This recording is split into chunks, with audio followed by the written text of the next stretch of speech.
श्री गुरुदेव दत्त. श्री गुरुचरित्र अध्याय 30. विधवेचा शोक. ब्रह्मचार्याचा उपदेश. ओम श्री गणेशाय नमः. श्री सरस्वत्यै नमः. श्री गुरुभ्यो नमः. श्री कुलदेवताये नमः. नामधारक सिद्धयोगी यांच्या चरणांना भक्तिभावाने वंदन करून म्हणाला, स्वामी सिद्धमुनी, तुमचा जय जयकार असो. तुम्हीच संसार तारक आहात. तुम्हीच अज्ञानरूपी अंधार नाहीसा करून ज्ञानाचा प्रकाश दाखविणारे आहात. तुमच्या कृपारूपी नौकेने मला तारून नेले आहे. तुम्ही मला खरा मार्ग दाखविलात, त्यामुळे मला परमार्थाची प्राप्ती झाली. तुम्ही मला श्री गुरु चरित्ररूपी अमृतरस भरपूर पाजलात, तरीसुद्धा माझी पूर्ण तृप्ती झालेली नाही. तुम्ही माझ्यावर जे अनंत उपकार केले आहेत त्याबद्दल मी जन्मोजन्मी उतराई होऊ शकणार नाही. अहो सिद्धमुनी, तुम्ही मला निज स्वरूप दाखविले आहे. श्री गुरु नरसिंह सरस्वतींनी एका पतिताकडून 4 वेद वदविलेत. त्रिविक्रम भारतीला ज्ञानोपदेश केला. हे सर्व तुम्ही मला सविस्तर सांगितले आहे, पण पुढे काय झाले ते मला सविस्तर सांगण्याची कृपा करावी. नामधारकाने हे बोलणे ऐकून सिद्धयोग्यांना अतिशय आनंद झाला. नामधारकाला प्रेमाने छातीशी धरून म्हणाले, बा शिष्या, खरोखर तू धन्य आहेस. तुझ्यावर गुरुची पूर्ण कृपा आहे. तू संसार सागर तारून गेला आहेस. श्री गुरूंच्या कृपेने तुझ्या सर्व इच्छा पूर्ण होतील. खरोखर श्री गुरु महिमा अत्यंत गहन आहे. मी एक एक महिमा सांगत बसलो तर कथा खूप मोठी होईल.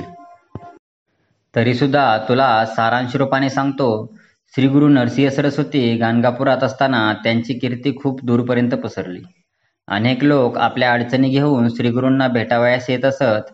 श्रीगुरूंच्या दर्शनाने त्यांच्या अडचणी दूर होत असत. दरिद्री लोक श्रीमंत होत, वंद्य स्त्रीला पुत्रलाभ होत असे. श्रीगुरूंच्या दर्शनाने कुष्ठरोगाने ग्रासलेल्यांचा देह सुंदर होत असे. अंधाला दृष्टी लाभत असे. बहिऱ्याला चांगले ऐकू येत असे. असाध्य रोगाने ग्रासलेल्या उत्तम आरोग्य लाभत असे. अनेक आर्त, दुःखी, कष्टी, पीडित लोकांच्या कामना श्रीगुरूंच्या केवळ दर्शनाने पूर्ण होत असत. त्या काळी माहूरगडावर गोपीनाथ नावाचा एक श्रीमंत ब्राह्मण राहत होता. तो आणि त्याची पत्नी दोघेही श्री दत्तात्रेयांची उपासना करीत असत. त्या दोघांचे दुर्दैव असे की त्यांना झालेला मुलगा जगत नसे. काही दिवसांनी त्यांना श्री दत्तात्रेयांच्या कृपेने एक पुत्र झाला. त्यांनी त्याचे नाव दत्त असे ठेवले. एकुलता एक पुत्र म्हणून त्याचे खूप लाड व कौतुक होत असे. 5व्या वर्षी त्यांनी दत्ताची मुंज केली. 12व्या वर्षी त्याचा विवाह केला. त्याची पत्नी दिसावयास अतिशय सुंदर होती. ती आपल्या सासू सासऱ्यांची मोठ्या प्रेमाने सेवा करीत असे.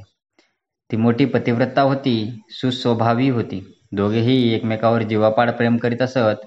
विवाहानंतर 3 वर्षांनी दत्ताला असाध्य असा क्षयरोग झाला. अनेक औषधोपचार केले, नवस सायास केले, पण कशाचाही काही उपयोग होत नव्हता. रोग बळावत चालला होता. त्याच्या पत्नीने व आईवडिलांनी श्री दत्तात्रेयांचा धावा केला. श्री गुरूंच्या कृपेने हा पुत्र झाला होता. असे असतानाही हा अल्पायुषी ठरावा याचे त्यांना अतिशय वाईट वाटत होते. शेवटी वैद्य म्हणाले, आता याला केवळ परमेश्वरच वाचवू शकेल. आपल्या हातात काही नाही. वैद्याचे हे निर्वाणीचे बोलणे ऐकून आई वडील शोक करीत श्री दत्तगुरूंचा धावा करू लागले. हे जगन्नाथा दत्तात्रेया, आम्ही आराधना केली, त्यामुळे प्रसन्न होऊन तो आम्हाला हा पुत्र दिलास. आमच्या वंशातला हा एकुलता एक पुत्र. हा जगला वाचला नाही तर आम्ही प्राणत्याग करू. आईवडिलांची ही अवस्था पाहून दत्तला अतिशय वाईट वाटले. तो त्यांना म्हणाला, खरे तर मी तुमची सेवा करावयास हवी, पण आज दुर्दैवाने तुम्हालाच माझी सेवा करावी लागत आहे. पण आपण काय करणार? आले देवाजीच्या मना, तेथे कोणाचे काही चाले नाही. हेच खरे. तो आपल्या पत्नीला म्हणाला, आता माझे काही खरे नाही. तू माझ्यासाठी खूप कष्ट सोसलेत. गतजन्मी तू माझी ऋणी असावीस. तू ऋण या जन्मी माझी सेवा करून तू फेडते आहे. तुझी इच्छा नसेल तर तू येथे राहू नको. तू तुझ्या आईवडिलांकडे जा. तेथे तरी तुला सुख लागेल. माझ्याशी विवाह करून तू दैवहीन झालीस. आता तुझे सौभाग्यही राहणार नाही, म्हणून तू माहेरी जा. हे त्याचे शब्द ऐकताच ती शोक करू लागली. ती म्हणाली, तुम्ही असे का म्हणता? तुमच्याशिवाय जिवंत राहण्याची मी कल्पनाही करू शकत नाही. तुम्ही जिकडे जाल तिकडे मी येईन. मग ती शोक करीत असलेल्या सासू-सासऱ्यांचे सांत्वन करीत म्हणाली, तुम्ही कसलीही काळजी करू नका, धीर सोडू नका. माझे पती नक्की वाचतील. गाणगापुरात स्वामी नरसिंह सरस्वती आहेत. ते त्रयमूर्तीचा अवतार आहेत. त्यांचं केवळ दर्शनाने माझे पती बरे होतील, अशी माझी श्रद्धा आहे. मी यानाने घेऊन तिकडे जाते.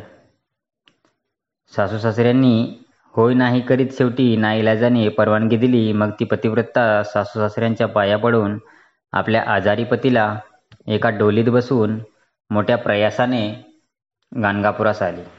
ती एका धर्मशाळेत उतरली. तिने श्रीगुरूंची चौकशी केली तेव्हा श्रीगुरू संगमावर गेले आहेत असे लोकांनी सांगितले. तिने श्रीगुरूंना भेटण्यासाठी संगमावर जाण्याचे ठरवले. तिने डोलीत पाहिले तो काय, तिचा पती गतिप्रन झालेला होता. ते पाहताच तिला ब्रह्मांड आठवले. तिच्या डोळ्यांपुढे अंधार पसरला. पतीचा गतप्राण झालेला देह पाहून तिने हंबरडा फोडला. ती आक्रोश करू लागली. जमिनीवर गडाबडा लोळू लागली. जीव देण्याचा प्रयत्न करू लागली. तेव्हा जवळपासच्या लोकांनी तिला कसेबसे सावरून धरले. लोक तिचे सांत्वन करू लागले, पण तिचा शोक काही थांबेना. अरे देवा, हे काय झाले? मी मोठ्या आशेने येथे आले, पण माझी पूर्ण निराशा झाली. एखाद्या वाटसरू सावलीसाठी वृक्षाखाली यावा आणि तो वृक्ष त्याच्यावर कोसळावा. वाघाच्या भीतीने गाय पळत सुटावी आणि वाटेत एखाद्या यवनाने तिला ठार मारावे. त्याप्रमाणे माझी अवस्था झाली आहे. मी खरोखर मोठी पापी आहे, अपराधी आहे. मीच माझ्या पतीचा घात केला. माझे सासू-सासरे नको नको म्हणत असताना सुद्धा मी माझ्या पतीला येथे घेऊन आले. आता त्यांना मी काय सांगू? असे बोलून ती शोक करीत असता काही स्त्रिया तिचे सांत्वन करीत म्हणाल्या, तू विनाकारण का बरे शोक करतेस? जे होणार ते कधीही चुकत नाही. ललाटी जे नशीब लिहिले आहे ते पुसून टाकता येत नाही. तरीही तिचा शोक थांबेना. ती लहानपणी हरितालिकेची पूजा केली होती. विवाहानंतर सौभाग्यासाठी मंगलागौरीचीही पूजा केली. सौभागाच्या आशेने देवी भवानीला मी साकडे घातले. अनेक व्रते उपवास केले. पतीला बरे वाटावे म्हणून ज्यांनी जे जे सांगितले ते सगळे केले. मग माझी सगळे पुण्य कोठे गेले? मी शिवगौरीचीही पूजा केली, ती व्यर्थच गेली. आता मी माझ्या पतीशिवाय जिवंत कशी राहणार? पतीच्या प्रेताला आलिंगन देऊन ती म्हणाली, तुम्ही माझे प्राणेश्वर होता. आता तुमच्याशिवाय मी कशाला जगू? तुमच्या विरहाने तुमचे आईवडील प्राणत्याग करतील. या 3 हत्यांना मलाच जबाबदार धरून लोक माझी निंदा करतील, असा ती शोक करीत होती. तिची अवस्था पाहून लोकांनाही रडू आले. त्याचवेळी तेथे एक तेजस्वी तपस्वी ब्रह्मचारी आला. त्याने सर्वांगाला भस्म लावले होते. तो जटाधारी होता. त्याच्या गळ्यात रुद्राक्ष माळा होत्या. हातात त्रिशूल होते. तो त्या शोकाकुल स्त्रीची विचारपूस करीत म्हणाला, तू विनाकारण का बरे शोक करीत आहेस? कपाळी जे लिहिले गेले असेल तसेच घडते. जे प्रारब्धात असते ते भोगावेच लागते. तू अशी 8 दिवस शोक करीत बसलीस तरी तुझ्या पतीच्या प्रेतात प्राण येणार नाहीत. या जगात जन्ममृत्यू कोणाला चुकला आहे? तू ज्याला पती म्हणतेस तो पूर्वी कोठे होता? तुझा जन्म कोठे झाला? पूर्वी तुझे आई वडील कोण होते? समुद्रात योगायोगाने 2 लाकडे एकत्र येतात, पण पाण्याच्या एकाच लाटेने ती एकमेकांपासून दूर जातात. ते पुन्हा कधीही एकत्र येत नाहीत. तशीच सर्व नातीगोती असतात. एखाद्या वृक्षावर काही पक्षी विश्रांतीसाठी येऊन बसतात व पुन्हा 4 दिशांना उडून जातात. हा संसार असाच आहे. येथे कोणीही कायमचा टिकत नाही. हा संसार क्षणभंगूर आहे. मृत्यूपुढे कोणाचे काहीही चालत नाही. नातीगोती आप्तस्वकीय सर्व काही क्षणिक आहे. मृत्यू कोणालाही टळत नाही. कुणाला तो बालपणी तरुणपणी येतो तर कुणाला तो वृद्धापकाळी येतो, पण तो येतोच येतो. दुसरे असे की हा देह पंचभौतिक आहे. या देहातून प्राण गेले की त्या देहाला दुर्गंधी सुटते. केवळ रक्तमांस अस्थि इत्यादींनी बनलेल्या या देहाचा मोह कशासाठी धरायचा. त्या ब्रह्मचार्याने असा परपरीने उपदेश केला. त्या स्त्रीचे समाधान झाले. तिला सत्यज्ञान झाले. ते त्या ब्रह्मचार्यांच्या चरणांना वंदन करून म्हणाली, स्वामी माझा उद्धार करा, तुम्हीच माझे मायबाप आहात. आता मी काय करावे. मी काय केले असता हा संसार सागर तारून जाईल. तुम्ही सांगाल ते मी करेन. त्या स्त्रीने अशी विनंती केली असता त्या ब्रह्मचार्यास आनंद झाला. मग त्याने पतीच्या निधनानंतर विधवा स्त्रीने काय करावे, काय करू नये, परमार्थ चिंतन, व्रतस्थ कसे राहावे हे सर्व सविस्तर सांगण्यास सुरुवात केली. अशा रीतीने श्री गुरुचरित्रामृतातील विधवेचा शोक ब्रह्मचार्याचा उपदेश नावाचा अध्याय 30वा समाप्त. श्री गुरु दत्तात्रेयार्पणमस्तु. श्री गुरुदेव दत्त. श्री गुरुदेव दत्त. श्री गुरुचरित्र अध्याय 31वा. पतिव्रतेचा आचारधर्म. ओम श्री गणेशाय नमः. श्री सरस्वत्यै नमः. श्री गुरुभ्यो नमः. श्री कुलदेवताये नमः. सिद्धयोगी नामधारकाला म्हणाले, नामधारका, पतीच्या अकाली निधनामुळे शोकाकुल झालेल्या त्या स्त्रीचे सांत्वन करताना त्या ब्रह्मचारी तपस्व्याने स्त्रियांचा जो आचारधर्म सांगितला तो मी तुला सांगतो. लक्षपूर्वक ऐक. तो ब्रह्मचारी त्या स्त्रीला म्हणाला, पती जिवंत असताना किंवा त्याचे निधन झाले असता स्त्रीने काय करावे व काय करू नये ते मी तुला सविस्तर सांगतो. तुला जे पसंत असेल ते तू कर. याविषयी स्कंद पुराणातील काशीखंडात एक कथा आहे, ती मी तुला सांगतो. एकदा नारद मुनी फिरत फिरत विंध्य पर्वताकडे गेले. नारदांना पाहताच विंध्याने त्यांचे उत्तम स्वागत केले. नारदांच्या तेजाने त्याचा आंतरिक अंधार दूर झाला. विंध्याने नारदांचे यथोचित पूजन केले. तो म्हणाला, मुनिवर्य, आज आपल्या आगमनाने मी धन्य झालो आहे. माझे पूर्वपुण्य आज फळाला आले. विंध्याचे हे बोलणे ऐकून नारद मुनी जरा संचित झाले. त्यांनी मोठ्यांदा सुस्कारा सोडला. विंध्याने विचारले, देवर्षी, आपण कसली चिंता करता आहात. नारदांनी विचार केला, आता याला जर डिवचलेच पाहिजे.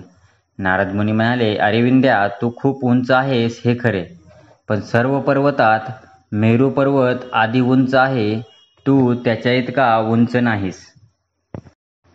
त्यामुळे मेरू पर्वत तुझा अपमान करतो आहे. त्यामुळे मी संचित झालो आहे. तुला हे सांगण्यासाठीच मी आज आलो होतो. असे सांगून नारद मुनी आकाशमार्गाने निघून गेले. नारद मुनी निघून गेले आणि विंध्य पर्वत अत्यंत उद्विग्न झाला, क्रुद्ध झाला.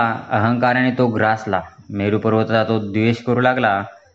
सूर्य मेरू पर्वताला सर्वश्रेष्ठ समजून रोज त्याला प्रदक्षिणा घालतो काय पाहतो जाता, असा विचार करून तो उंच उंच वाढू लागला की जणू आपल्या शिखरांनी आकाशाचा अंत करावयास निघाला. सूर्याचा मार्ग थांबला. त्यामुळे पूर्वेला व उत्तरेला राहणारे लोक सूर्याच्या किरणांनी भाजून निघाले. दक्षिण व पश्चिम दिशेला सगळा अंधार. लोकांना सूर्य दिसेना.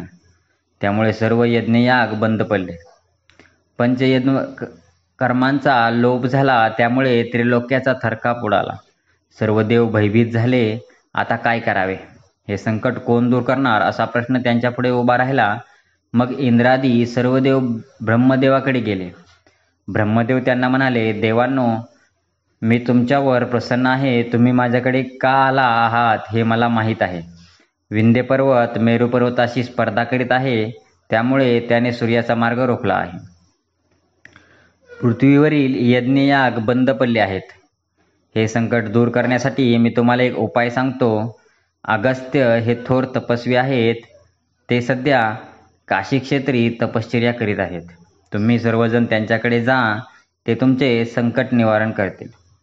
ब्रह्मदेवाने असे सांगितले असता सर्व देवांना आनंद झाला. मग ते देवगुरु बृहस्पती यांना बरोबर घेऊन काशी क्षेत्री अगस्त्य ऋषींच्याकडे गेले. अगस्त्यांचा तो शांत पवित्र आश्रम पाहून सर्व देवांना मोठे आश्चर्य वाटले. अगस्त्यांनी सर्व देवांचे उत्तम स्वागत केले. त्यावेळी सर्व देवांनी अगस्त्यांची व खास करून त्यांची पत्नी लोपामुद्रा हिची खूप प्रशंसा केली.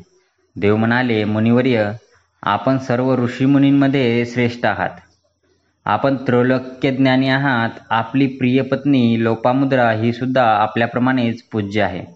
आपण साक्षात प्रणव आहात व लोपामुद्रा श्रुती आहे.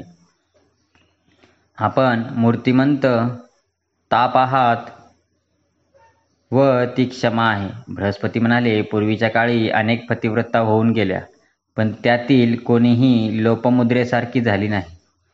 अरुंधती, सावित्री, अनुसया, शांडिल्यपत्नी, लक्ष्मी, पार्वती, स्वयंभू व मनुची पत्नी शतरूपा, मेनका, ध्रुवमाता, सुनीता, सूर्यपत्नी, संज्ञा अशा अनेक पतिव्रता होत्या, पण त्या सर्वांपेक्षा आपली पत्नी लोपामुद्रा अधिक श्रेष्ठ आहे. असे सांगून बृहस्पतींनी सर्व देवांना पतिव्रतेचा आचारधर्म सांगितला. बृहस्पती म्हणाले, पतिव्रतेच्या अगोदर भोजन करू नये. पती उभा असेल तर आपण उभे राहावे. पतीची कधीही अवज्ञा करू नये. पतीची अखंड सेवा करावी. पतिव्रतेने घरी आलेल्या अतिथीची सेवा करावी, मात्र दानधर्म करू नये. आपल्या पतीला मनोमन परमेश्वर मानावे. पती निजल्यानंतरच आपण निजावे. आपली वस्त्रे दूर ठेवावीत. पतीचा स्पर्श होईल अशा ठिकाणी ठेवू नयेत. पतीला नावाने हाक मारू नये. पती जागा होण्या अगोदर आपण उठावे. आपल्या पतीची नित्य पूजा करावी. पती घरी असताना साज शृंगार करावा, पण पती परगावी असताना साज शृंगार करू नये. पती रागावला तरी आपण कठोर बोलू नये, उलट उत्तर देऊ नये. पती बाहेरून घरी परत आला असता पतिव्रतेने हातातील काम बाजूला ठेवून त्याला सामोरे जावे. त्याला काय हवे नको ते विचारावे. पतीला विचारल्याशिवाय घराबाहेर जाऊ नये. जावे लागले तर परपुरुषाचे मुखावलोकन करू नये. तसे केल्यास त्या स्त्रीला घुबडाच्या योनीत जन्म घ्यावा लागतो. पतिव्रतेने पतीचे उद्दिष्ट प्रसाद म्हणून सेवन करावे. पती घरी नसेल तर अतिथी धेनू प्रसाद घ्यावा. अतिथीला अन्न देऊन व गोपूजन करून मग आपण भोजन करावे. व्रते, उपवास इत्यादी गोष्टी पतीला विचारून कराव्यात. लग्न, यात्रा, उपवास इत्यादींविषयी हट्ट नाही. पती संतुष्ट असताना आपण खिन्न बसू नये. पती खिन्न असेल तर आपण संतुष्ट राहू नये. पतिव्रतेने रजस्वाला अवस्थेत असताना मौन पाळावे, बोलू नये, वेदमंत्र ऐकू नये. असे 4 दिवस आचरण केल्यानंतर सुस्नान करून पतीचे मुखावलोकन करावे. अशा वेळी पती घरी नसेल तर त्याचे ध्यान करावे व सूर्यदर्शन घेऊन घरात जावे. पतीला दीर्घायुष्य लाभावे म्हणून पतिव्रतेने कपाळी हळद कुंकू लावावे. केसात सिंदूर घालावा. डोळ्यात काजळ घालावे. वेणी घालावी. सौभाग्य अलंकार धारण करावेत. पतिव्रतेने दुराचारी स्त्रियांशी संभाषण टाळावे. आपल्या पतीची व घरातील इतर लोकांची कधीही निंदा करू नये. सासूसासरे, दीन, ननंदा इत्यादींशी प्रेमाने वागावे. त्यांचा त्याग करून वेगळा संसार थाटू नये. तसे केल्यास श्वानयोनीत जन्म घ्यावा लागेल. नग्नपणे स्नान करू नये. उखळमुसळावर बसू नये. उंबरट्यावर बसू नये. घरात वडीलधाऱ्या माणसांच्या समोर बसू नये. पतीला आवडणार नाही असे कोणतेही कार्य करू नये. पतीशी वादविवाद घालू नये. पतीला परमेश्वर मानावे. पतीच्या आवडीनुसार वस्त्रालंकार घ्यावेत. दुसऱ्या गृहस्थांची श्रीमंती पाहून आपल्या घराची निंदा करू नये. दुसऱ्याच्या वैभवाची अभिलाषा बाळगू नये. परपुरुषाची स्वप्नात सुद्धा वासना धरू नये. आपल्या पतींची सर्वतोपरी सेवा करावी, कारण पतिव्रतेसाठी पती हाच देव, गुरु, धर्म, तीर्थ असतो. तोच तिचे सर्वस्व असतो. अशी पतिव्रता ज्या घरी असते ते घर शिवमंदिरासमान असते. पतिव्रतेच्या अशा आदर्श आचरणामुळे तिच्या माहेरच्या 42 पिढ्या उद्धरून जातात. अशी पतिव्रता पुरुषाला शतजन्मातील पुण्याईनेच लाभते. अशा पतिव्रतेमुळे चारही पुरुषार्थांची प्राप्ती होते. अशी पतिव्रता ज्या घरी नाही तेथे पुण्यकर्मे घडत नाहीत, यज्ञ यागादी कर्मे होत नाहीत. पतिव्रता नसलेले घर साक्षात अरण्य होय. अशी पतिव्रता ज्याला लाभते त्याच्या हातून सर्व प्रकारची पुण्यकर्मे घडतात. पतिव्रता स्त्री नसलेला पुरुष देव पितृ कर्मे करण्यास पात्र ठरत नाही. पतिव्रतेचे दर्शन म्हणजे गंगा स्नान. ते ज्याला लाभते त्याची सप्तजन्मातील पापे नष्ट होतात. तो पावन होतो. बृहस्पतींनी सांगितलेला हा आचारधर्म जे श्रवण करतात त्यांना उत्तम गती प्राप्त होते, असे स्वतः सरस्वती गंगाधर सांगतात. अशा रीतीने श्री गुरुचरित्रामृतातील पतिव्रतेचा आचारधर्म नावाचा अध्याय 31वा समाप्त. श्री गुरु दत्तात्रेयार्पणमस्तु. श्री गुरुदेव दत्त. श्री गुरुदेव दत्त. श्री गुरुचरित्र अध्याय 32वा. वैधव्य आचारधर्म. मृत ब्राह्मण जिवंत झाला. ओम श्री गणेशाय नमः. श्री सरस्वत्यै नमः. श्री गुरुभ्यो नमः. श्री कुलदेवताये नमः. अगस्त्य ऋषींच्या आश्रमात आलेल्या देवांना बृहस्पतींनी पतिव्रतेचा आचारधर्म कसा असावा हे सविस्तर सांगितले. पती निधनानंतर वैधव्य प्राप्त झालेल्या स्त्रीने कसे वागावे, काय करावे, काय करू नये म्हणजेच विधवेचा आचारधर्म सविस्तर समजावून दिला. बृहस्पती म्हणाले, पती निधनानंतर पतिव्रता स्त्रीने सती जावे हे खरे, परंतु स्त्री गर्भवती असेल किंवा तान्हेमूल असेल तर तिने सहगमन करू नये. त्या स्त्रीला स्तनपान करणारे लहान मूल असताना जर तिने सहगमन केले तर ते महापाप ठरते. पती घरापासून दूर बाहेरगावी निधन पावला असेल तर सहगमन करण्याची गरज नाही. वैधव्य आलेल्या स्त्रीने विधवेच्या आचारधर्माचे यथाविधी पालन केले तर तिला सहगमन केल्याचेच पुण्य मिळते. वैधव्य आलेल्या स्त्रीने केशवपन करावे, नित्य स्नान करावे, एकभुक्त असावे, एका धान्याचे अन्न खावे. तिने 3 दिवसांनी, 5 दिवसांनी, 15 दिवसांनी किंवा महिन्यात तरी एक उपोषण करावे किंवा चंद्रायन व्रत करावे. वृद्धापकाळी एकभक्त असावे किंवा फलाहार, शाकाहार घ्यावा किंवा केवळ जीव तगविण्यासाठी दूध प्यावे. विधवेने पलंगावर झोपू नये, मंगलस्नान करू नये, अंगाला तेल लावू नये, सुगंधी द्रव्ये, फुले, विडा या गोष्टी वर्ज्य कराव्यात. पुत्र नसेल तर विधवेने पितरांच्यासाठी विधीपूर्वक तर्पण करावे. भगवान विष्णूची नित्यपूजा करावी. गुरु असतील तर त्यांचं संमतीने तीर्थयात्रा, उपवास, व्रते करावीत. आपण सुवासिनी असताना ज्या ज्या गोष्टी आवडत होत्या त्या त्या वस्तूंचे सत्पात्री ब्राह्मणाला दान द्यावे. विष्णूंचे स्मरण करीत माघस्नान करावे. वैशाखात जलकुंभ दान करावे. कार्तिकात दीपदान, माघ महिन्यात तीळ व तूप यांचे दान करावे. वैशाखात पानपोई घालावी. शंकराची पूजा करावी, त्यामुळे अनंत पुण्य लाभते. ब्राह्मणांच्या घरी पाणी पुरवठा करावा. अतिथीला अन्न द्यावे. अतिथीला पाय धुण्यासाठी पाणी द्यावे. त्याला छत्र पादत्राणे द्यावीत. कार्तिकात सातूचे अन्न खावे. कास्यपात्रात भोजन करू नये. पत्रावळीवर जेवावे. कार्तिक महिन्यात वांगी, उडीद, मसूर, मीठ, तेल, मध व द्विदल धान्ये वर्ज्य करावीत. कार्तिकात घेतलेल्या व्रताचे उद्यापन करावे व ज्या गोष्टी वर्ज्य केले असतील त्यांचे ब्राह्मणाला दान द्यावे. कास्यपात्रातून तुपाचे दान द्यावे. भूमिशयन केले असल्यास पलंगाचे दान द्यावे. माघ महिन्यात ब्राह्मणाला तिळाचे लाडू द्यावे. थंडीपासून निवारण होण्यासाठी सरपण, वस्त्रे, घोंगडे यांचे दान करावे. भगवान शंकरांची व विष्णूची यथाविधी पूजा करावी. शंकराला रुद्राभिषेक करावा. पुत्र असेल तर त्यांचं आज्ञेत राहावे. आत्मा वै पुत्र नाम म्हणजे पतीच पुत्राप्रमाणे जन्मास येतो हे श्रुतिवचन लक्षात ठेवावे. विधवेने कधीही चोळी घालू नये. पांढरे वस्त्र परिधान करावे. हे पुण्यकृत्ये दिवंगत पतीला नरकापासून वाचवितात. बृहस्पतीने अगस्त्यांच्या आश्रमात सर्व देवांना जो आचारधर्म सांगितला तो त्या ब्रह्मचारी तपस्व्याने त्या ब्राह्मण स्त्रीला सांगितला. मग तो तिला म्हणाला, मी तुला 2 मार्ग सांगितले आहेत, सहगमन करणे किंवा विधवेच्या आचारधर्माचे पालन करणे. तुला जो पसंत असेल त्या मार्गाने जा.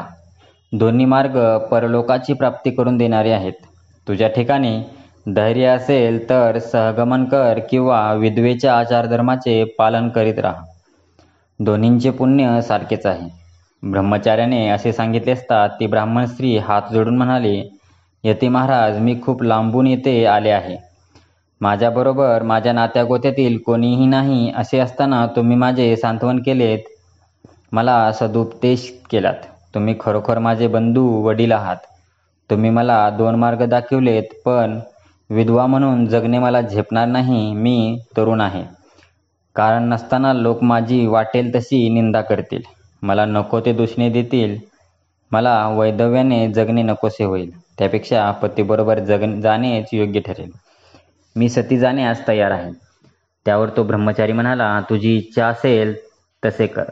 तू मोठ्या आशेने श्रीगुरूंचे दर्शन घेण्यासाठी खूप लांबून आली आहेस. तुझी इच्छा पूर्ण झाली नाही याचे वाईट वाटते. पण प्रारब्ध कुणाला चुकले नाही. जे विधिलिखित आहे ते टळत नाही. तुला सहगमन करण्याची इच्छा आहे ते ठीक आहे, पण तत्पूर्वी एक कर. देवादिकांनाही आपले विधिलिखित टाळता येत नाही, पण गुरुकृपेने ते विधिलिखित बदलू शकते. म्हणून तू सहगमन करण्यापूर्वी संगमावर जाऊन श्रीगुरूंचे दर्शन घे. त्या स्त्रीने मान्य केले. त्या ब्रह्मचार्याने तिच्या कपाळी भस्म लावले, तिला 4 रुद्राक्ष दिले व सांगितले, 2 रुद्राक्ष पतीच्या गळ्यात बांध. एक रुद्राक्ष त्याच्या दोन्ही कानांना बांध. श्रीगुरूंचे पाय धुताना ब्राह्मण रुद्रसूक्त म्हणतात. ते चरणतीर्थ घेऊन स्वतःच्या व पतीच्या देहावर शिंपड. सुवासिनींना सौभाग्यदान दे. ब्राह्मणांना दक्षिणा दे. मग श्रीगुरूंची आज्ञा घेऊन सहगमन कर. असे सांगून ब्राह्मण अचानक दिसेनासा झाला. मग त्या ब्राह्मण स्त्रीने काही ब्राह्मणांना बोलवून आपल्या पतीच्या प्रेतावर योग्य ते संस्कार करिवले. तिने स्नान करून सौभाग्य अलंकार व वस्त्रे परिधान केले. कपाळी हळद कुंकू लावले. मग लोकांनी प्रेत नदीच्या काठावर नेले. मग ती स्त्री हातात अग्नी घेऊन प्रेताजवळ गेली. त्यावेळी ती केवळ 16 वर्षाची होती. तिच्या दर्शनासाठी गावातील अनेक स्त्रिया तेथे आल्या. त्या स्त्रीचा सती जाण्याचा दृढ निश्चय पाहून सर्व स्त्रिया तिची प्रशंसा करू लागल्या. यात पतिव्रतेने आपल्या 42 पिढ्यांचा उद्धार केला. सर्व स्त्रियांना अशीच सद्बुद्धी हो असे त्या म्हणत होत्या. मग त्या स्त्रीने तेथे असलेल्या स्त्रियांना सौभाग्य वायने दिली. सर्वांच्या पाया पडून म्हणाली, मी आता माहेरी जात आहे. मला प्रेमाने निरोप द्या. माझ्या सासू सासऱ्यांनी काही विचारले तर हा येथील प्रकार सांगू नका. त्यांना हे समजले तर ते दुःखाने प्राणत्याग करतील. आम्ही भीमातीरावर श्रीगुरूंच्या जवळ आनंदात आहोत असे त्यांना सांगा. येथे श्रीगुरूंच्या दर्शनाने माझ्या पतीची प्रकृती खूप सुधारली आहे असे माझ्या सासू सासऱ्यांना व आईवडिलांना सांगा. मग तिने आपल्या पतीच्या कानावर व गळ्यात 2 रुद्राक्ष बांधले. श्रीगुरूंचे अखेरचे दर्शन घेण्यासाठी ती संगमावर गेली. तिने अश्वत्थ वृक्षाखाली श्रीगुरू बसले होते. तिने त्यांच्याजवळ जाऊन नमस्कार केला. तेव्हा श्रीगुरूंनी तिला आशीर्वाद दिला. अखंड सौभाग्यवती भव, अष्टपुत्र सौभाग्यवती भव. श्रीगुरूंनी दिलेला आशीर्वाद लोकांना मोठा चमत्कारिक वाटला. ते हसून म्हणाले, स्वामी, तुम्ही हा कसला आशीर्वाद दिलात? अहो, ह्या स्त्रीचा पती मरण पावला आहे व आता ती सती जाण्यास निघाली आहे. सती जाण्यापूर्वी तुमचे दर्शन घ्यावे म्हणून ही आपल्या चरणांशी आली आहे. त्या लोकांनी असे सांगितले असता श्रीगुरू म्हणाले, हे कसे शक्य आहे? मी दिलेला आशीर्वाद कदापि खोटा ठरणार नाही. यात कसलीही शंका बाळगू नका. ते प्रेत येथे आणा. आश्चर्यचकित झालेल्या लोकांनी धावत जाऊन प्रेत आणले व श्रीगुरूंच्या समोर ठेवले. श्रीगुरू म्हणाले, ते प्रेत सोडा, त्याचे कपडेही काढून टाका. लोकांनी तसे केले असता श्रीगुरूंनी अभिमंत्रित केलेले तीर्थ शिंपडले. श्रीगुरूंनी त्या प्रेताकडे अमृत दृष्टीने पाहताच तो मृत ब्राह्मण झोपेतून जागे झाल्याप्रमाणे उठून बसला. त्याने इकडे तिकडे पाहिले. आपण नग्न आहोत. आपल्या भोवती अनेक लोक जमले आहेत व आपली पत्नी आपल्याकडे अवाक होऊन पाहत आहे. हे सगळे पाहून आपण हे काय पाहतो आहोत हेच त्याला समजेना. त्याने झटकन अंगावर वस्त्र घेतले व पत्नीला विचारले, हा सगळा काय प्रकार आहे? मी कोठे आहे? हे सगळे लोक कशासाठी जमले आहेत? तो ब्राह्मण असे विचारू लागला तेव्हा त्याच्या पत्नीने पहिल्यापासूनची सगळी हकीकत त्याला सांगितली. मग ती दोघे श्रीगुरूंच्या चरणावर मस्तक ठेवून त्यांची अनेक प्रकारे स्तुती करू लागली. अहो श्रीगुरू, तुमचा जय जयकार असो.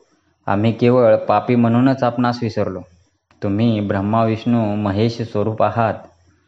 कृपासागरा, आमचे रक्षण करा.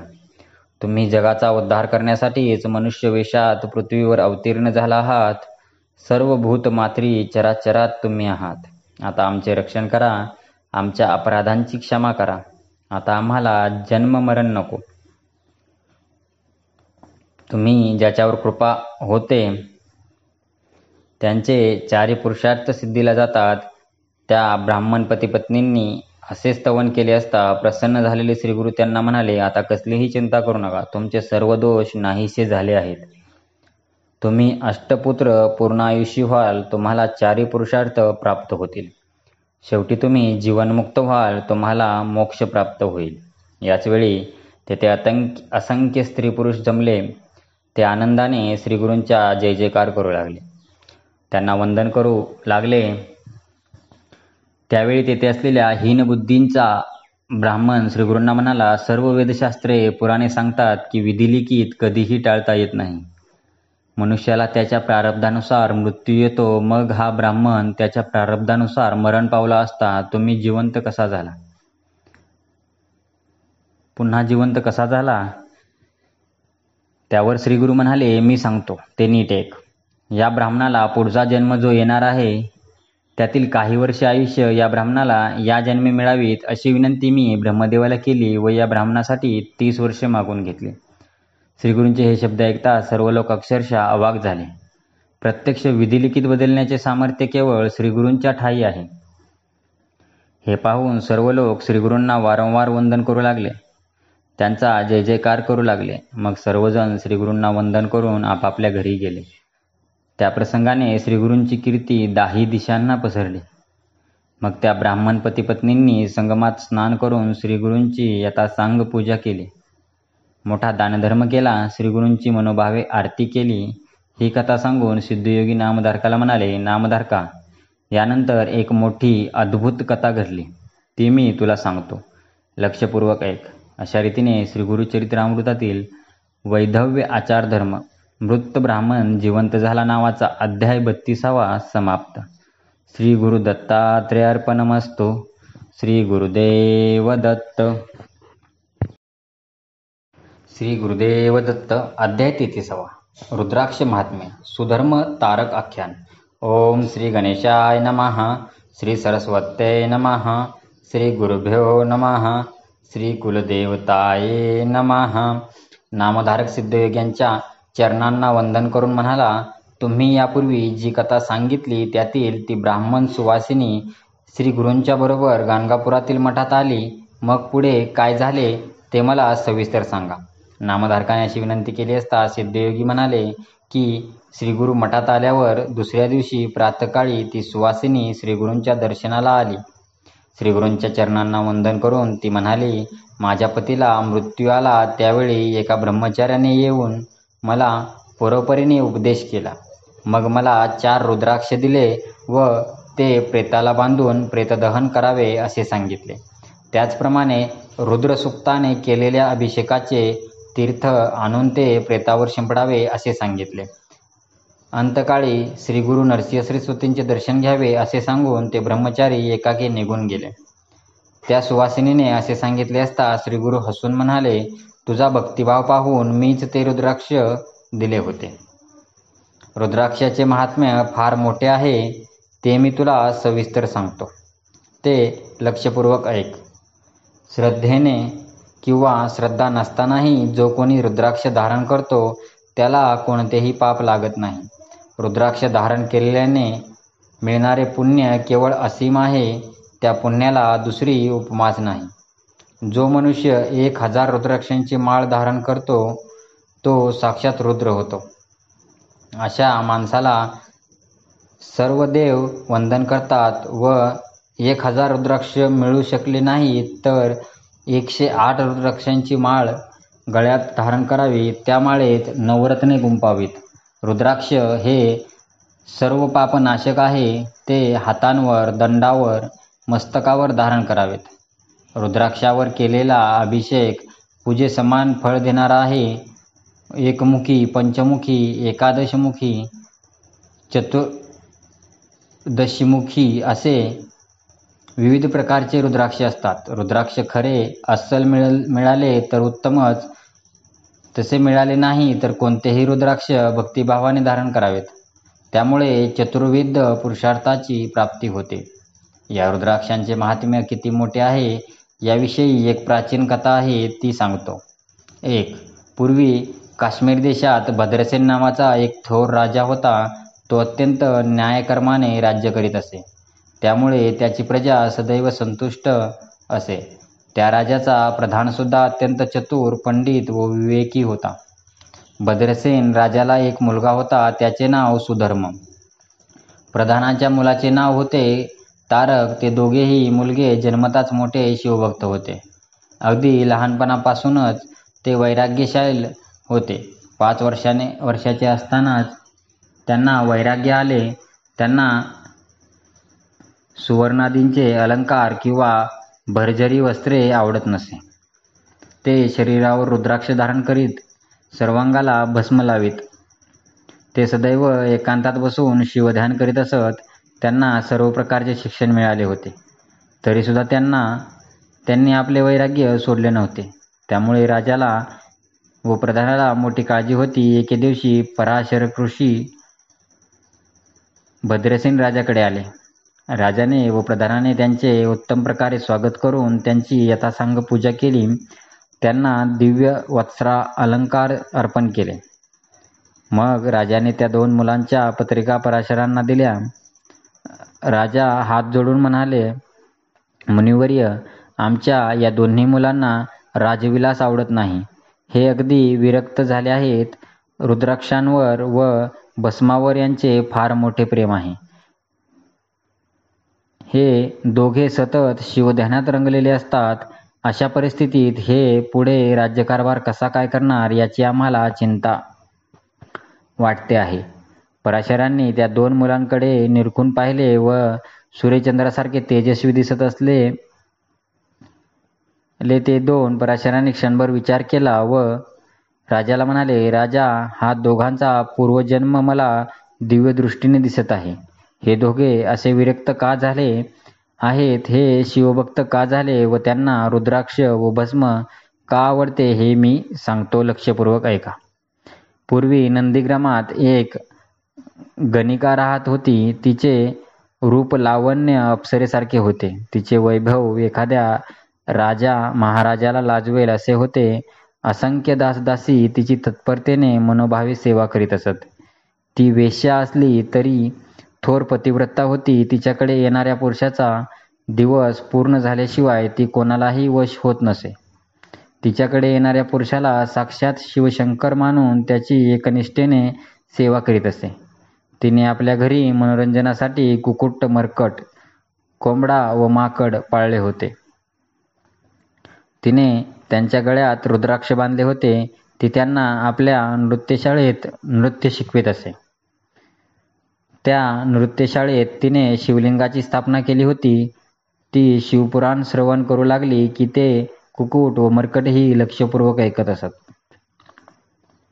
ती आपल्या हातांनी त्या दोघांना भस्म लावीत असे. एकदा काय झाले, त्या शिववर्ती असा मोठा श्रीमंत मदनासारखा सुंदर व्यापारी त्या गणिकेकडे आला. त्या व्यापाऱ्याच्या हातात पृथ्वीमोलाचे एक रत्नखचित शिवलिंग होते. त्याचे तेज सूर्यतेजाहून अधिक होते.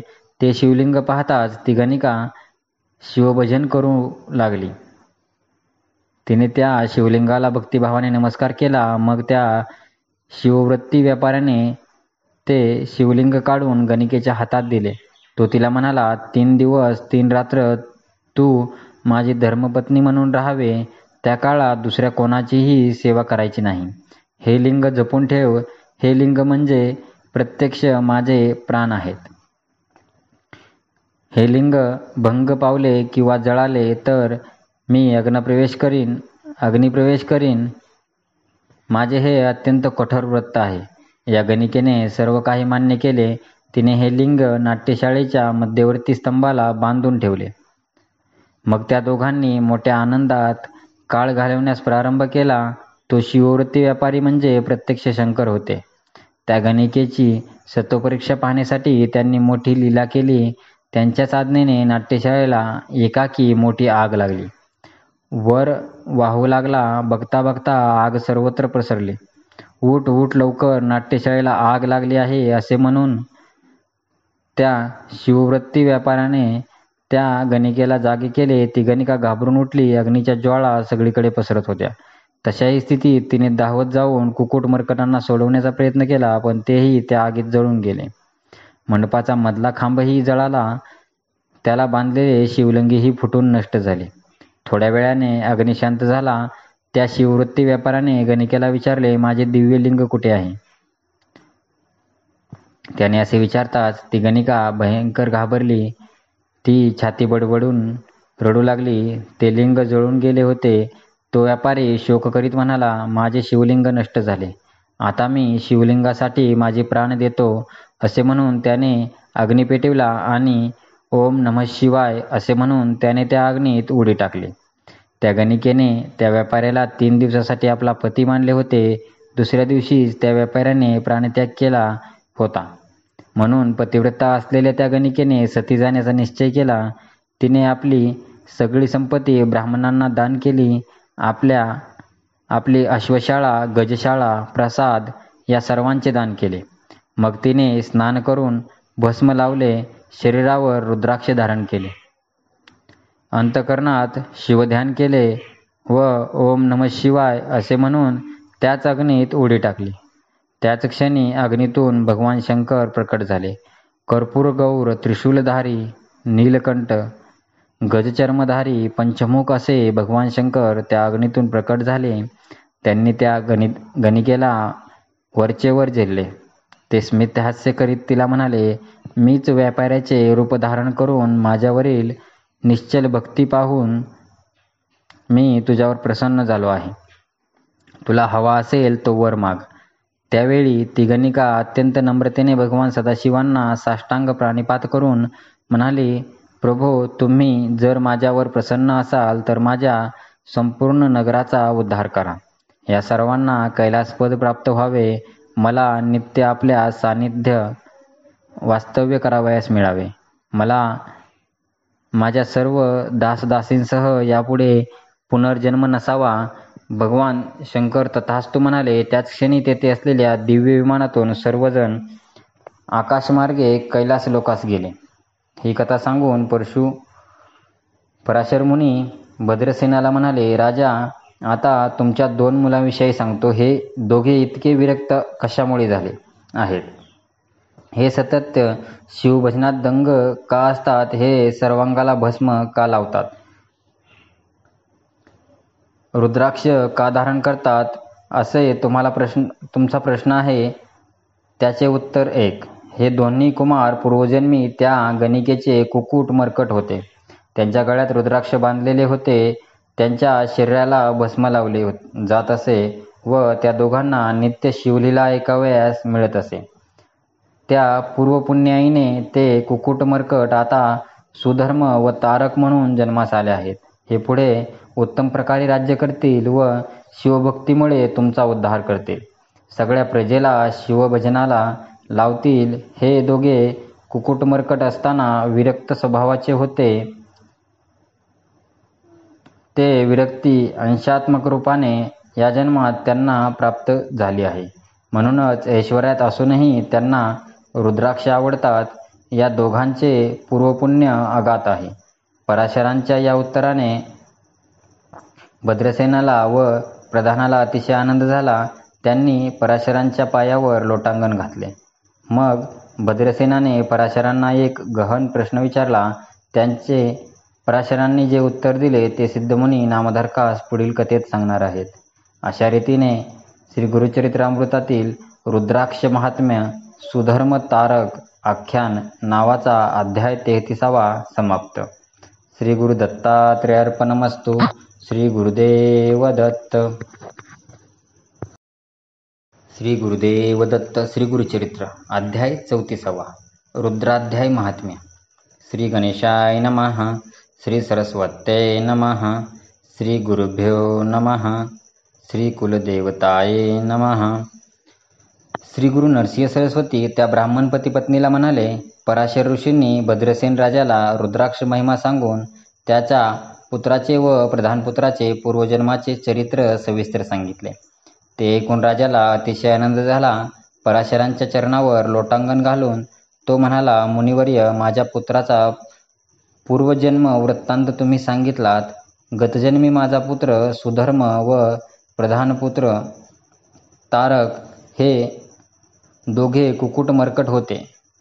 त्या गणिकेने त्या दोघांच्या गळ्यात रुद्राक्ष बांधले होते. त्यात केवळ अजाणतेपणी घडलेल्या पुण्याईने त्या जन्मी ते आमचे पुत्र झाले आहेत. मुनिवर्य, आपण त्रिकालज्ञानी आहात, सर्वज्ञ आहात, तेव्हा माझ्या एकुलत्या एका पुत्राचे भविष्य सांगा.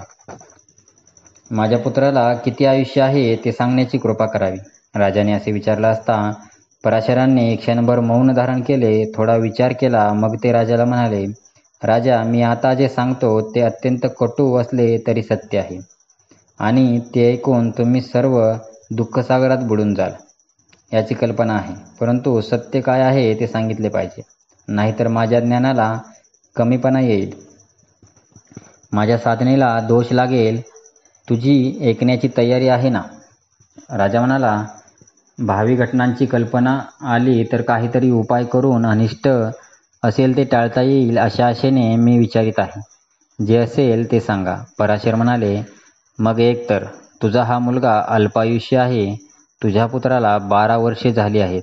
आजपासून 7व्या दिवशी तुझ्या पुत्राला मृत्यू येईल. पराशराचे हे शब्द भद्रसेनाला वज्रघातासारखे वाटले.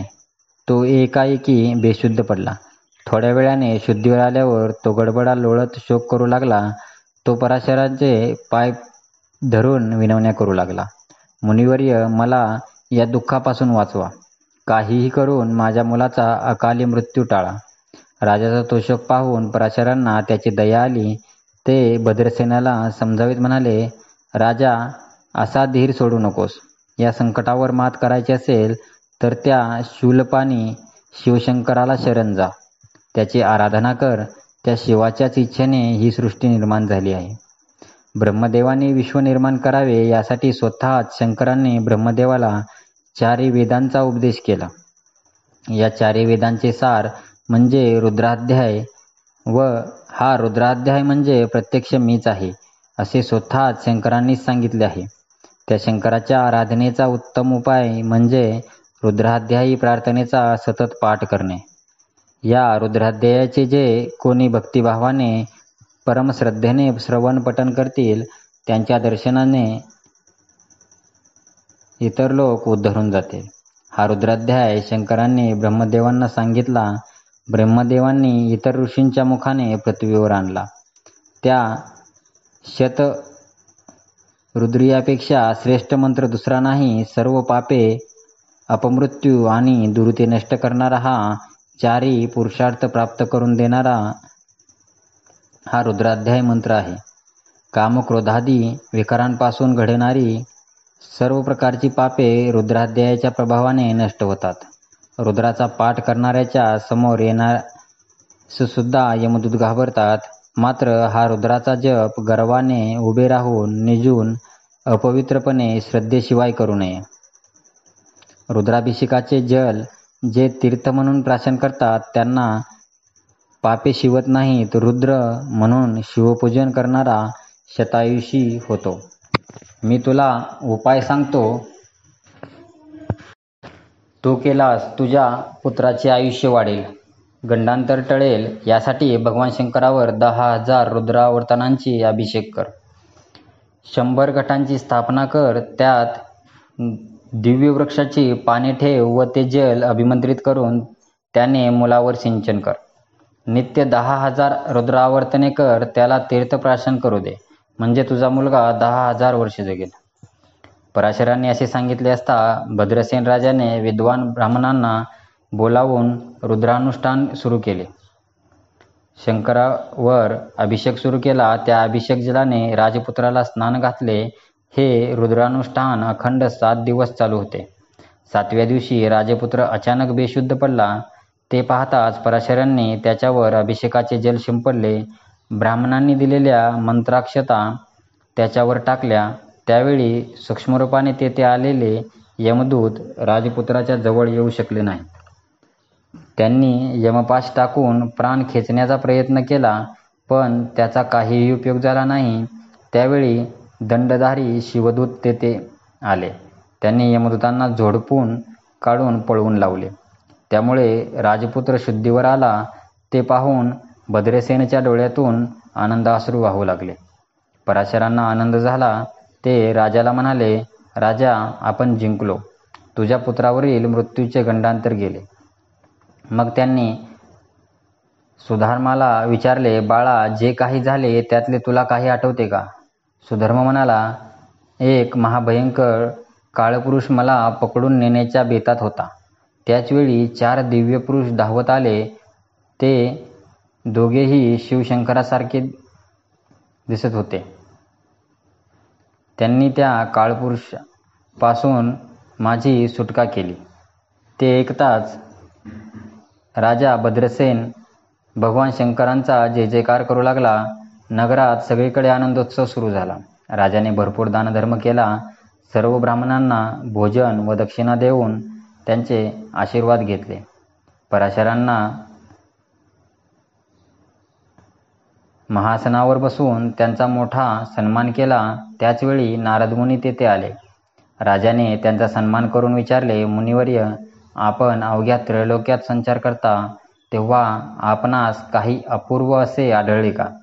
नारदमुनी म्हणाले, मी कैलासलोकी गेलो होतो. त्यावेळी यम वीरभद्राला जाब विचारण्यासाठी आला होता.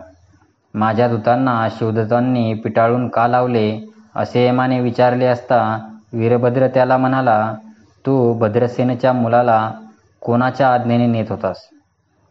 त्याला 10,000 वर्षाचे आयुष्य आहे. तो सार्वभौम राजा होणार आहे. हे तुला माहीत नाही का? तू आपल्या मर्यादा का सोडल्यास? चित्रगुप्ताकडे काय नोंद आहे ती पहा.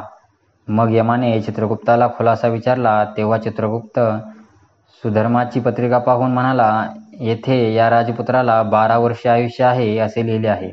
हे खरे, मोठेच गंडांतर आहे.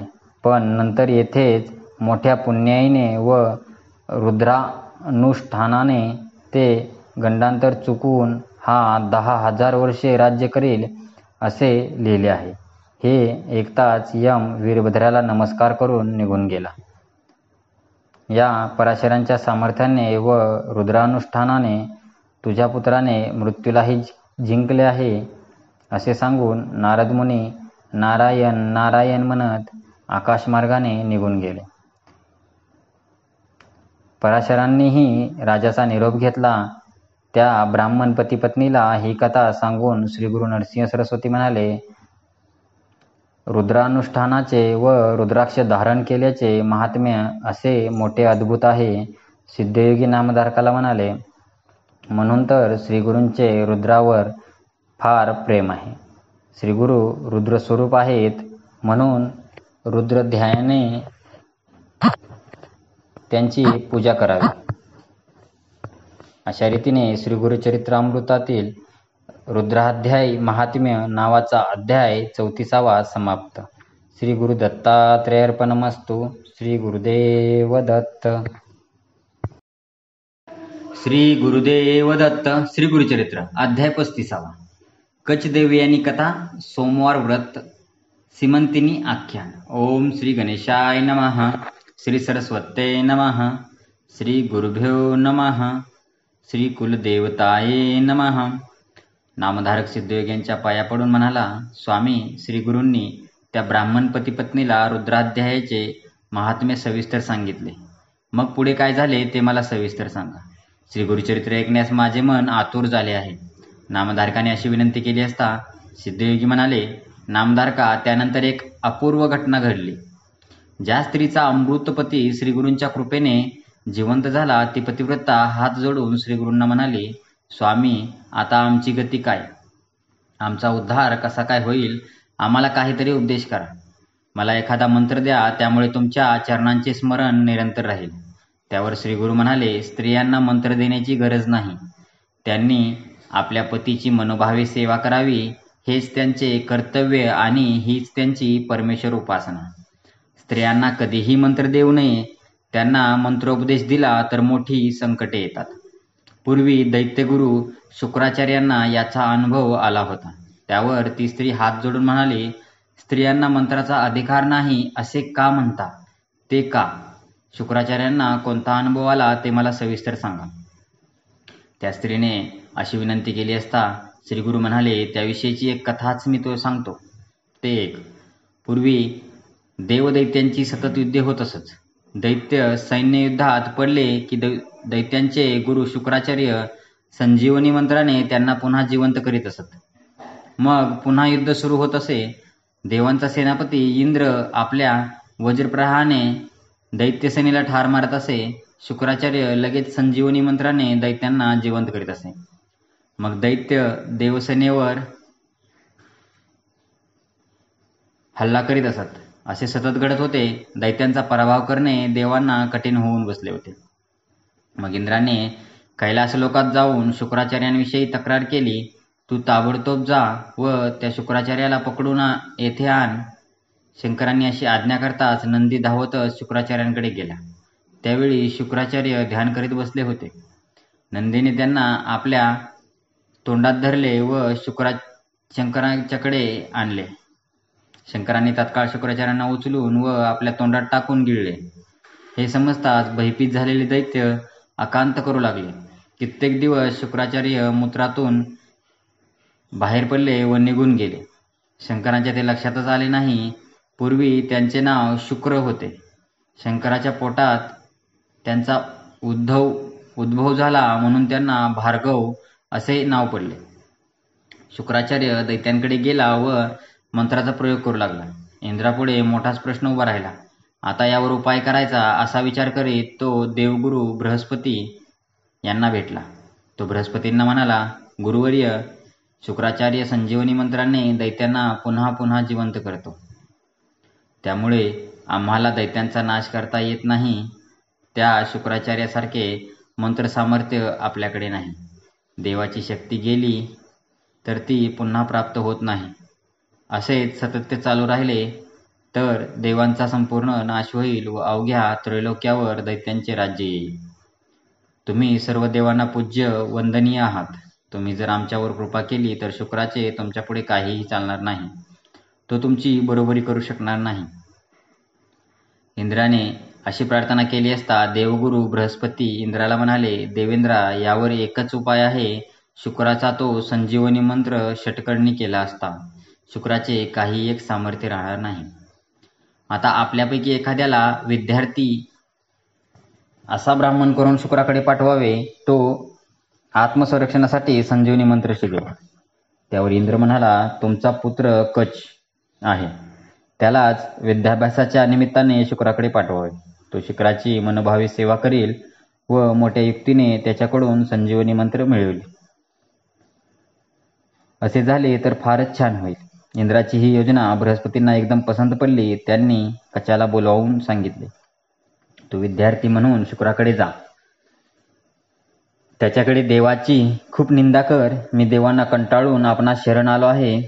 माझा विद्यार्थी म्हणून स्वीकार करा. असे बोलून त्यांची मनोभावे सेवा कर. त्यांना प्रसन्न करून घे व त्यांच्याकडून संजीवनी मंत्र मिळवून लगेच परत ये. कचाने ते मान्य केले. मग तो बृहस्पतींना व इंद्रादी देवांना वंदन करून शुक्राचार्याकडे गेला व हात जोडून नम्रपणे त्याच्यापुढे उभा राहिला. शुक्राचार्यांनी त्याची नीट विचारपूस केली तेव्हा तो म्हणाला, मी ब्राह्मणपुत्र आहे. मी आपली कीर्ती ऐकून विद्याध्ययनासाठी आपणास शरण आलो आहे. माझा कृपया स्वीकार करावा. आपली मनोभावे सेवा करील. माझा विद्यार्थी म्हणून स्वीकार करावा. त्यावेळी शुक्राचार्यांची एकुलती एक लाडकी कन्या देवयानी तेथेच होती. ती आपल्या वडिलांना म्हणाली, बाबा, हा ब्राह्मण कुमार चांगला विद्यार्थी दिसतो आहे. याचा तुम्ही विद्यार्थी म्हणून स्वीकार करावा व त्याला विद्या शिकवावी. देवी आणि कचापुढे निरखून पाहत होती. तरुण अत्यंत रूपवान असलेला कच दुसराच मदन आहे असे देवयानीला वाटले. हाच आपला पती व्हावा असे तिला मनोमन वाटत होते. शुक्राचार्यांनी कचाला विद्यार्थी म्हणून स्वीकारले. कच शुक्राचार्यांच्या आश्रमात राहून विद्याध्ययन करू लागला. दैत्यांना मात्र हा कच देवांच्याकडून संजीवनी विद्या मिळवण्यासाठीच आला आहे. आता याला जर संजीवनी विद्या मिळाली तर आपल्यावर मोठे संकट येईल या विचाराने सगळे दैत्य मोठ्या काळजीत पडले. काहीही करून संधी मिळताच याला ठार मारावयाचे असे त्यांनी ठरवले. तशी संधी चालून आली. एके दिवशी कच काही दैत्यांच्या बरोबर समिधा आणण्यासाठी वनात गेला. तेथे दैत्यांनी त्याला ठार मारले व स्वतःच समिधा घेऊन परत आले. कच कुठे दिसेना म्हणून देवयानी अस्वस्थ बेचैन झाली. कच परत आल्याशिवाय ती अन्नपाणी घेणार नाही असे ती शुक्राचार्यांना म्हणाले. कचाला दैत्यांनी ठार मारले आहे हे शुक्राचार्यांनी अंतर्ज्ञानाने ओळखले. त्यांनी देवयानीच्या हट्टास्तव संजीवनी मंत्राचा जप करून त्याला जिवंत केले. मग कच आश्रमात परत आला. असेच काही दिवस गेले. एके दिवशी कच वनात गेला. टपून बसलेल्या दैत्यांनी त्याला ठार मारले. त्याच्या शरीराचे तुकडे तुकडे केले व ते दाही दिशांना फेकून दिले. संध्याकाळ झाली. सूर्यास्त झाला. कच कुठे दिसत नव्हता. त्यामुळे शोकाकुल झालेली देवयानी पित्याला म्हणाले, कच माझा प्राणसखा आहे. काहीही करून त्याला परत आणा, नाहीतर मी विष प्राशन करून प्राणत्याग करीन. आपल्या कन्येच्या हट्टास्तव शुक्राचार्यांनी पुन्हा संजीवनी मंत्राचा जप करून कचाला जिवंत केले. कच घरी परत आला. त्याला पाहताच देवयानीला आनंद झाला. असेच आणखी काही दिवस गेले. दैत्य मोठ्या काळजीत पडले. काही केल्या हा कच मारत नाही. याला ठार मारले असता गुरु कन्येवरील प्रेमामुळे याला पुन्हा पुन्हा जिवंत करतात.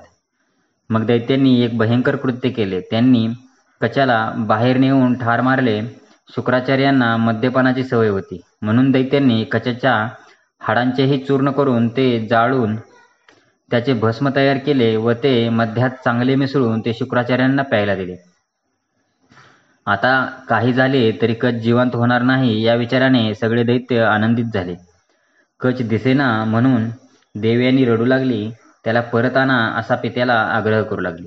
शुक्राचार्यांनी अंतर्ज्ञानाने ओळखले, दैत्यांच्याच कारस्थानामुळे कच आता आपल्या पोटात आहे. आता त्याला जिवंत करणे शक्य नाही, कारण संजीवनी मंत्राने त्याला जिवंत करणे शक्य नाही.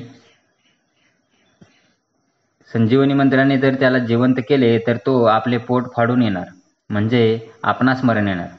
त्यांनी देवयानीला परिस्थितीची जाणीव करून दिली व कच आता जिवंत होणार नाही असे सांगितले. त्यावर देवयानी म्हणाली, तुम्ही मरण पावलेल्या सर्वांना पुन्हा जिवंत करता, मग तुम्हाला स्वतःच्या मृत्यूची भीती का वाटते? शुक्राचार्य म्हणाले, संजीवनी मंत्र फक्त मलाच येतो. तो मी इतरांना सांगितला तर त्याचा प्रभाव नाहीसा होईल. अशा परिस्थितीत मी काय करणार? देवयानी म्हणाली, तो मंत्र मला द्या. कचाला जिवंत करताना जर तुम्हाला मृत्यू आला तर मी त्या मंत्राने तुम्हाला जिवंत करेन. शुक्राचार्य म्हणाले, स्त्रियांना मंत्र देऊ नये अशी शास्त्राची आज्ञा आहे.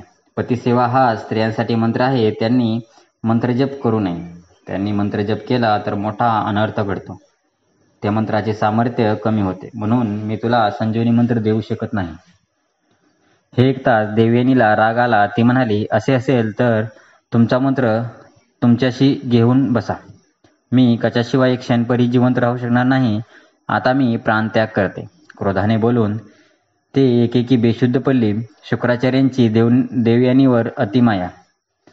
ते द्रवले. त्यांनी तिला सावध केले, समजावले व तिला संजीवनी मंत्र सांगितला. शुक्राचार्य देवयानीला मंत्र सांगत असताना त्यांच्या पोटात असलेल्या कचाने तो लक्षपूर्वक ऐकला. पूर्ण लक्षात ठेवला.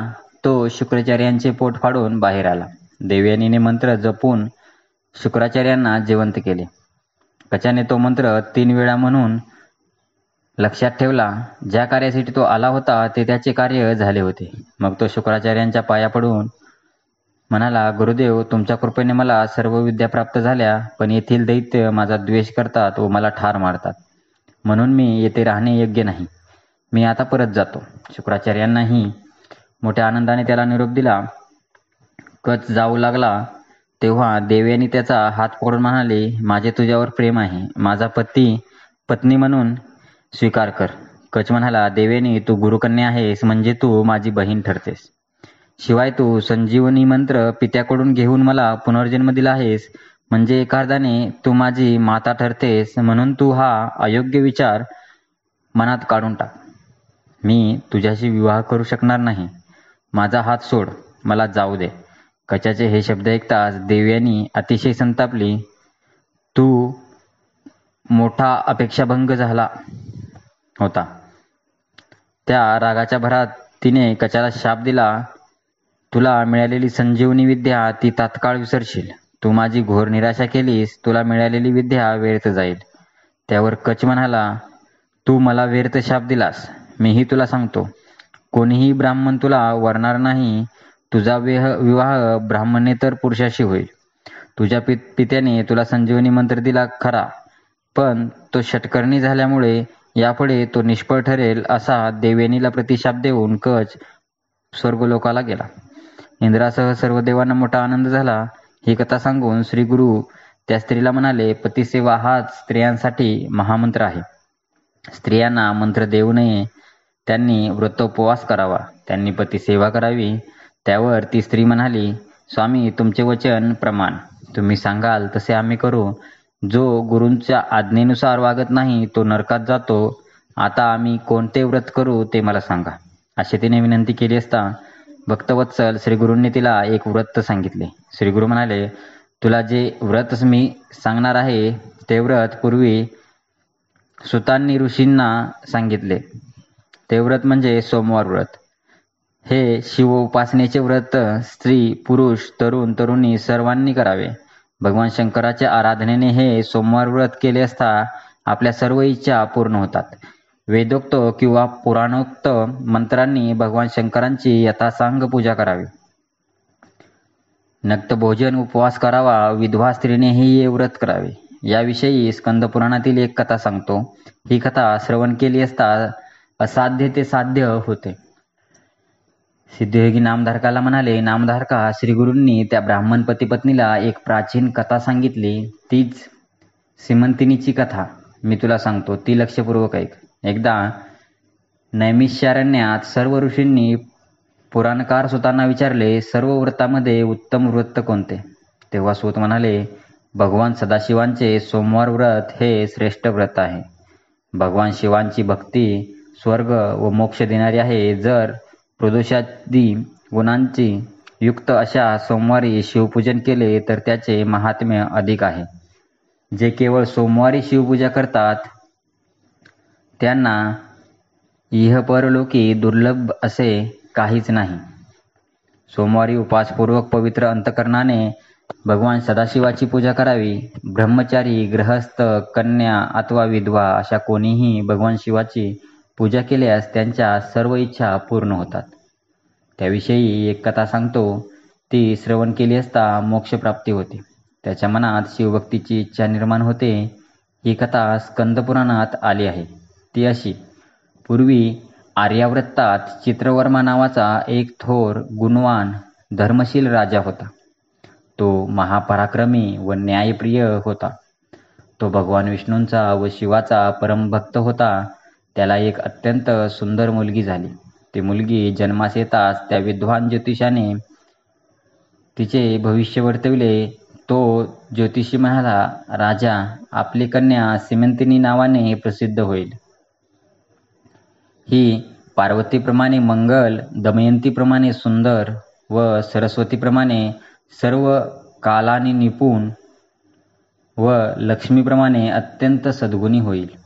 ही आपल्या पतीसह 10,000 वर्षे सुख भोगेल. हिला 8 पुत्र होतील. पण याच वेळी दुसऱ्या एका ज्योतिषाने भविष्य सांगितले, हिला 14व्या वर्षी वैधव्य येईल. हे अशुभ भविष्य ऐकून राजाला अत्यंत दुःख झाले. सीमंतिनी हळूहळू मोठी होऊ लागली. तिला आपल्या मैत्रिणीकडून आपल्या भावी वैधव्याची वार्ता समजली. तेव्हा दुःखी झालेल्या तिने याज्ञवल्क्याची पत्नी मैत्रेयीला विचारले, सौभाग्य टिकवण्यासाठी कोणते बरे व्रत करावे? तेव्हा मैत्रेयी म्हणाली, तू शिवपार्वतीला शरण जा, त्यामुळे कितीही संकट आले तरी त्यातून तू मुक्त होशील. महाभयंकर संकट आले तरी शिवपूजा सोडू नकोस, त्याच्या प्रभावाने तू संकटमुक्त होशील. तू सोमवार व्रत सुरू कर, त्या दिवशी उपासपूर्वक शिवपूजन करावे, गौरीहराची शांत चित्ताने पूजा करावी, अभिषेक करावा. असे केल्याने सौभाग्य अखंड राहते. सदाशिवाला नमस्कार केला तर चारी पुरुषार्थ सिद्धीला जातात. त्याच्या नामाचा जप केला तर सर्व ऐश्वर्यांची प्राप्ती होते. तू हे व्रत कर, तुझे कल्याण होईल. सीमंतिनीने मैत्रेयीच्या आदेशानुसार सोमवारचे व्रत सुरू केले.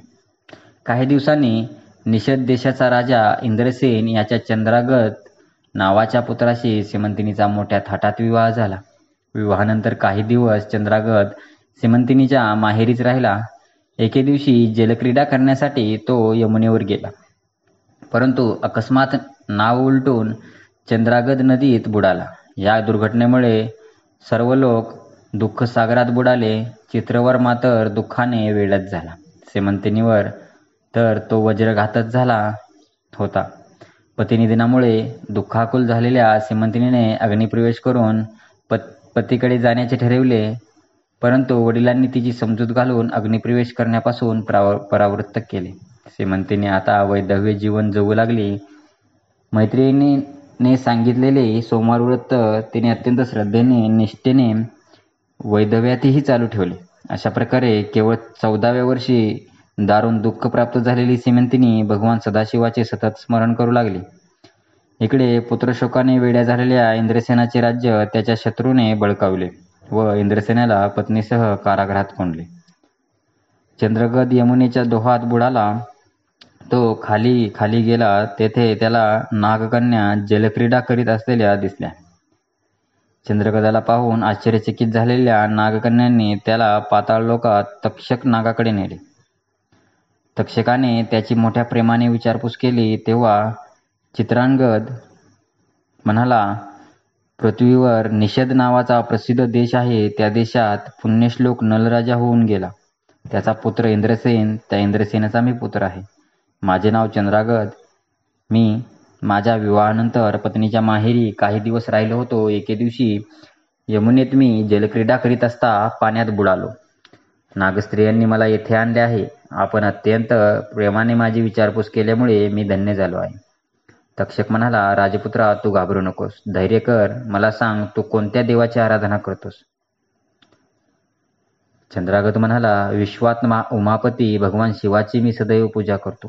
चंद्रगताचे हे शब्द ऐकताच तक्षक आनंदित झाला. तो म्हणाला, राजपुत्रा, तुझे कल्याण असो. मी तुझ्यावर प्रसन्न आहे. तू इतक्या लहानपणी शिवतत्व जाणतोस, याबद्दल मला फार आनंद आहे.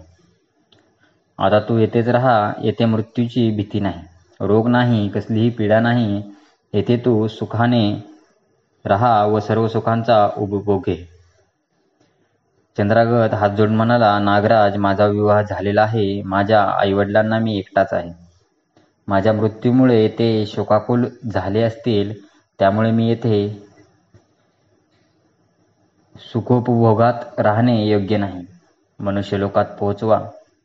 नागराज म्हणाला, राजपुत्रा, तू जेव्हा माझे स्मरण करशील तेव्हा मी तुझ्यापुढे प्रकट होईल. असे सांगून त्याने चंद्रगताला एक दिव्य घोडा दिला.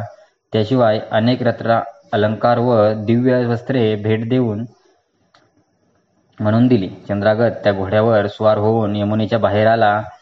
त्याच्याबरोबर 2 नागकुमारही होते. चंद्रागत यमुनेच्या काठावर आला त्यावेळी सीमंतिनी आपल्या मैत्रिणींसह तेथे आली होती. चंद्रगताला पाहून ती गोंधळलीच. ती विचार करू लागली, हा कोण बरे असावा? इच्छारूपी राक्षस तर नसेल? तिला तो आपल्या पतीसारखा वाटला, पण छे, पती तर पाण्यात बुडून पुष्कळ दिवस झाले. तो कसा बरे येईल? पण राहून त्याला पाहताना तिला संकोच न वाटता एक प्रकारची खात्री वाटू लागली. यावेळी सीमंतिनीला पाहून चंद्रागत विचारू लागला, मी पूर्वी कधीतरी पाहिले असावे. मग घोड्यावरून उतरून तो तिच्याजवळ जाऊन विचारपूस करू लागला. तेव्हा सीमंतिनीची सखी म्हणाली, हिचे नाव सीमंतिनी. ही निषधाधिपती इंद्रसेनाची सून, चंद्रगताची पत्नी व महाराज चित्रवर्म्यांची मुलगी आहे. दुर्दैवाने हिचा पती या नदीत बुडाला. वैधव्य दुःखाने ही फार खचली आहे. याला 3 वर्षे झाली. आज सोमवार आहे म्हणूनही येथे स्नान करण्यासाठी आले आहे. हिचे सासरे आपल्या पत्नीसह शत्रूंच्या तुरुंगात पडले आहेत. असे असताना सुद्धा ही राजकन्या प्रत्येक सोमवारी भक्तिभावाने शिवपार्वतीची पूजा करते. मग सीमंतिनीने चंद्रगदाला विचारले, आपण माझी माहिती विचारलीत, पण आपण कोण ते कळले नाही. आपण कोणी गंधर्व किंवा देव आहात की कोणी मायावी सिद्ध साधू किन्नर आहात? आपण मला आप्तजनासारखे वाटता.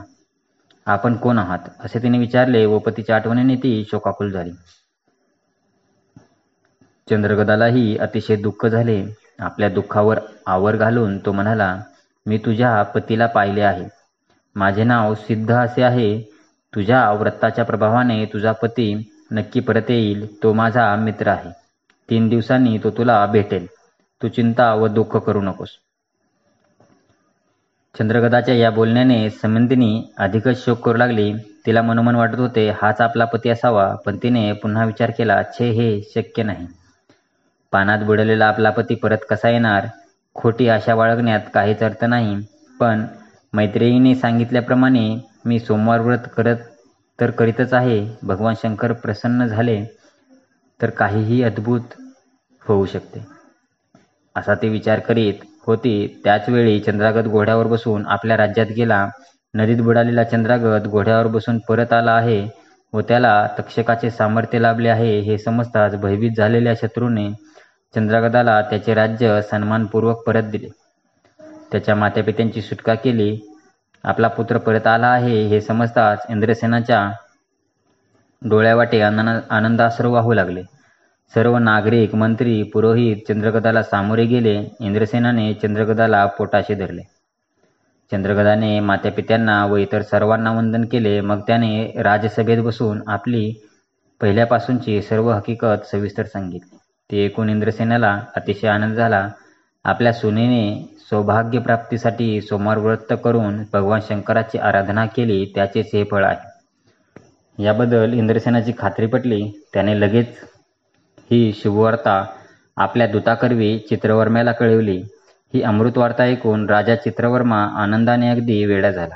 त्याने सीमंतिनीला वैधव्य चिन्ह टाकावयास लावली. मग त्याने आपल्या राज्यात मोठा आनंदोत्सव केला. प्रत्येकजण सीमंतिनीच्या सदाचाराची प्रशंसा करू लागला. मग चित्रवर्म्याने इंद्रसेनाकडे आपला दूत पाठवून त्याला पुत्रासह वऱ्हाड घेऊन आपल्या नगरास येण्याची विनंती केली. इंद्रसेन आपल्या वऱ्हाडासह चित्रवर्म्याकडे आला. मग सीमंतिनी व चंद्रागद यांचा पुन्हा विवाह झाला. चंद्रगदाने तक्षकाकडून आणलेले मानव दुर्लभ अलंकार सीमंतिनीला दिले. कल्पवृक्षांच्या पुष्पमालांनी सीमंतिनी अधिकच सुंदर दिसू लागली. त्यावेळी तिच्या आनंदाला काहीच सीमा राहिली नाही. मग शुभमुहूर्तावर इंद्रसेन, चंद्रागद व सीमंतिनी आपल्या नगरात परत आले. त्याने चंद्रगदाला राजसिंहासनावर बसविले व राज्याभिषेक केला. त्याने सीमंतिनीसह 10,000 वर्षे सर्व सुखांचा उपभोग घेत राज्य केले. त्याला 8 पुत्र 1 कन्या झाली. सीमंतिनी भगवान महेश्वराची आराधना करीत आपल्या पतीसह सुखाने राहू लागली. तिने सोमवारच्या प्रभावाने आपले गेलेले सौभाग्य परत मिळवले. श्रीगुरु ही कथा सांगून त्या पतीपत्नीला म्हणाले, सोमवार व्रताचा प्रभाव हा असा अद्भुत आहे. तुम्ही हेच व्रत करा. श्रीगुरूंची आज्ञा प्रमाण मानून त्या पतीपत्नींनी सोमवार व्रत केले. पुढे त्यांना 5 पुत्र झाले. ती दोघे दरवर्षी संगमस्थानी श्रीगुरूंच्या दर्शनासाठी येऊ लागली. सरस्वती गंगाधर म्हणतात, त्रयमूर्ती श्री नरसिंह सरस्वती माझे वंशपरंपरागत स्वामी आहेत. म्हणून लोक, हो तुम्ही सुद्धा निसंदेह श्रीगुरु चरणांची सेवा करा. श्रीगुरु आपल्या भक्तांवर त्वरित प्रसन्न होतात. हे त्रिवार सत्य. साखरेच्या गोडीला दुसरी कोणती उपमा द्यावयाची? हातातील कंकण पाहावयास आरसा कशाला? लोक हो, तुम्ही श्रीगुरूंची सेवा करा. तुमच्या सर्व कामना त्वरित पूर्ण होतील. श्रीगुरुचरित्र प्रत्यक्ष कामधेनू आहे. त्याचे श्रवण पठण केले असता सर्व काही साध्य होते. अंती मोक्षही प्राप्त होतो. अशा रीतीने श्रीगुरुचरित्रामृतातील कचदेवयानी कथा, सोमवार व्रत, सीमंतिनी आख्यान नावाचा अध्याय 35वा समाप्त. श्री गुरु दत्तात्रेय अर्पणमस्तु. श्री गुरुदेव दत्त.